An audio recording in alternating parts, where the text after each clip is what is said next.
get straight into it, guys. Champions League winner, outright betting on matchbook.com. Manchester City, 3.2 favourites. Very short, we were discussing that just off air before we came on. Bayern Munich, 7.0. Real Madrid, 9.0. Arsenal, 4 favourites at 12.5.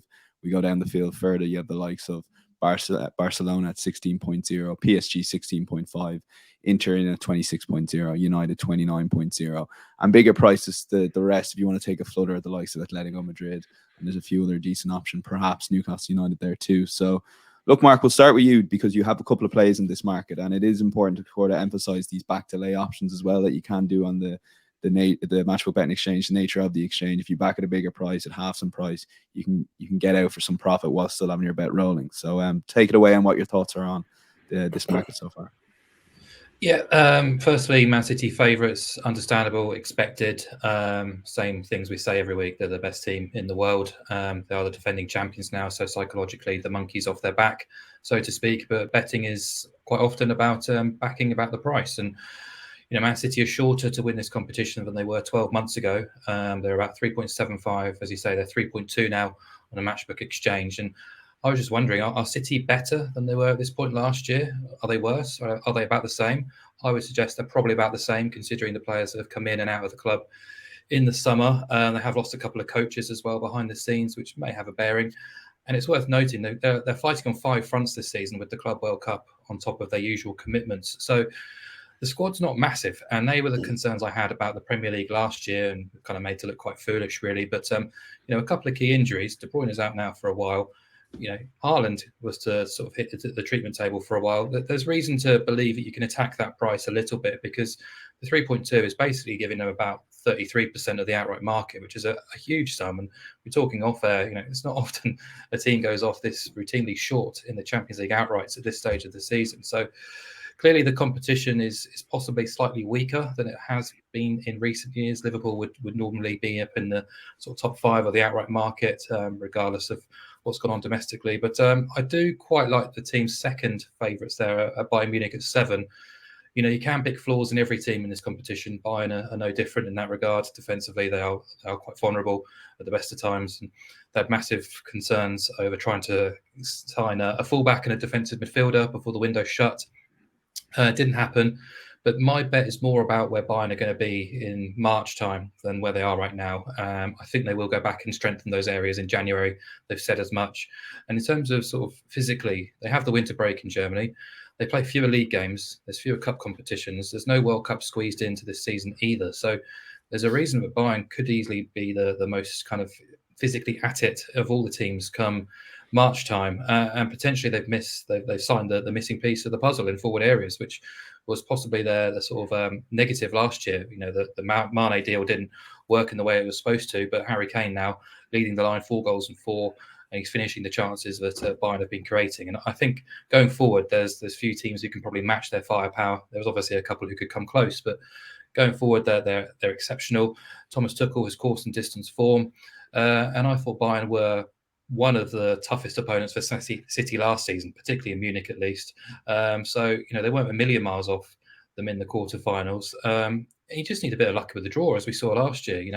Bayern, City, and Real Madrid plumped into that top side of the draw after the last 16, and you get Inter, Milan, Benfica, Napoli in the bottom half. So you do need a little bit of luck with the draw, but I think Bayern can play beyond that 7.0, especially come sort of February, March time. And yeah, I just think they're a reasonable option. The other one I would say, and it's probably the first time I've ever say this, but PSG at 16.5, considering they're about 6.0 last season. Clearly, Messi and Neymar are no more, but I actually think they might be a better team without them. That superstar quality. Few egos in the team, bar Mbappe now. Luis Enrique is an upgrade in the dugout. I really like the business they've done in the summer. They've undergone a much-needed overhaul, transition. They're much brighter, fresher, younger, more ambitious. And I think they've added some seriously talented defensive options.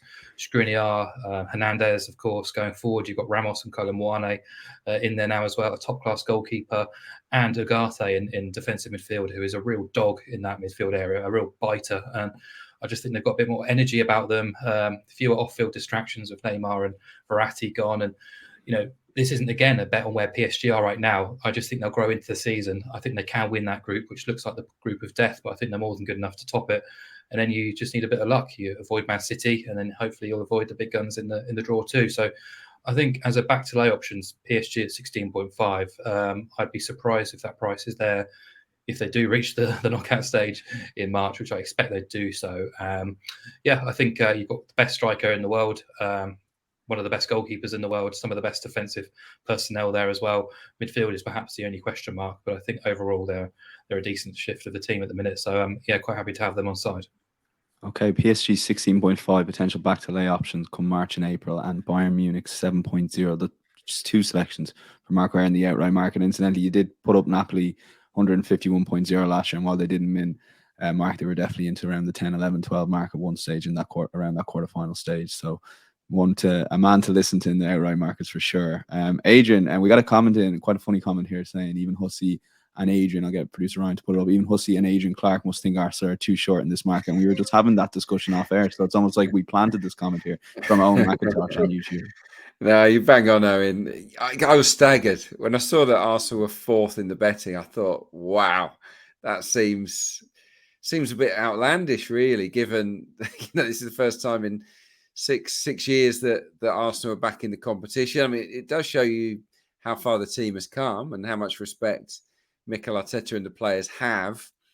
But yeah, I'm a staunch Gooner, but I don't think I'd be backing us at that price to win the Champions League. Yeah, I'm surprised that PSG aren't shorter than Arsenal. I'm surprised that Barcelona aren't shorter than Arsenal. So yeah, but look, if that's how highly we're rated, then bring it on. It should give the team a little bit of confidence. One thing I will say is that Man City are, for me, overwhelming favourites in that they have so many fewer flaws than anyone else.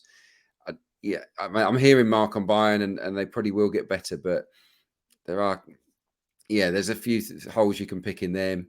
Same with Real Madrid, post Benzema, and the others too. So yeah, maybe it's a weaker Europe strengthens English football's second best side, which was Arsenal last year, and that's the reason behind the short price. I don't think the European giants are as strong this season. Nowhere near it. Yeah, Miguel, same for you with Man City. You just can't really see past them. Well, that's it. And I mean, I think it's something Adrian's picked up on it there about kind of the European giants. Part of this is the kind of financial strength of the Premier League now, how it outstrips everything. I think it's a smaller Champions League world where it feels like even if you compare to around, say, 2010 or 2011 or so, the field of potential winners, even as regards kind of the second or third tier outsiders, is much smaller.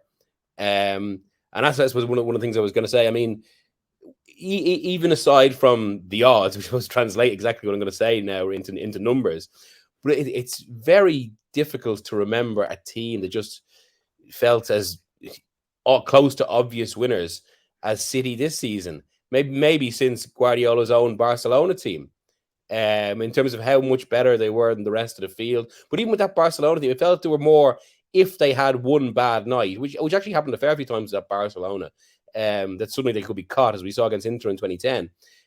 There were more clubs ready to step in of that level. Whereas this, I think, it's pretty much, it's Bayern Munich with the Kane signing, I suppose, representing a bit of an uplift. And to be fair, I suppose, as commanding as the manner was that City won the Champions League last season and beat Bayern Munich, that Bayern Munich tie, for at least spells of it, felt kind of a little bit either way, where essentially Bayern were missing that finisher and City were more clinical about it, which is something they have now. So that's maybe the danger for City. As Mark said, as the season goes on, these little kind of ins and outs and the way knockout football can go, maybe that will distort things.